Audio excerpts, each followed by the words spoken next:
This is going to be a progression for rotator cuff exercises of rehab.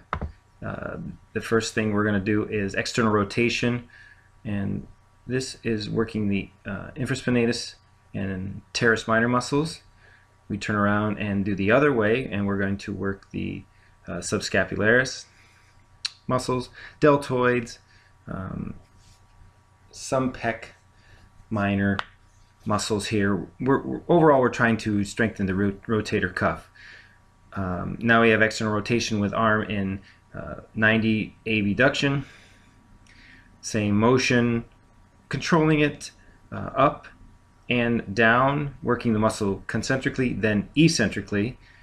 And then we have internal rotation going the other way, same thing, keeping consistent speed with the movement. Slow down and slow back, working concentric, then eccentric, stabilizing the shoulder. Here's going to be a reverse overhead fly. If you were doing it the other way, from up to down, it would work the chest, but where you're working from down to the up position, which is working the upper back, the trap, rhomboids, major and minor, rear deltoid, and if you turn your thumbs down, now we're going to add the supraspinatus muscle in there for this would be like empty can test if you failed it. This is what you'd want to eventually progress to be able to do this with the bands. And then here's some horizontal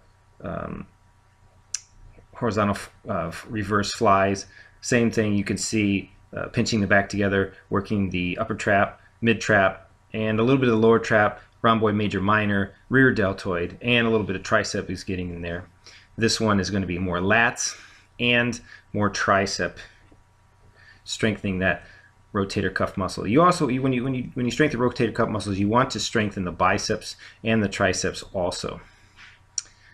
Here's that overhead fly again, just from viewing it from the back side. And the last set of progressions that we want to do are going to be shoulder shrugs. The bands are really good for this because they give you constant tension, and they actually get harder at the top of the motion. You can also use free weights or no weights, depending on where you are in your progression. The first set is just going to be straight shrug. You're going to try to bring your shoulders up to your ears, and then you can progress into a backward roll. You're going to work. This is going to work a little bit more range of motion, putting range of motion, getting that the scapula to slide over those ribs, and reducing restrictions. And then the last thing is you do a forward roll. And these are all rotator cuff muscle strengthening exercises.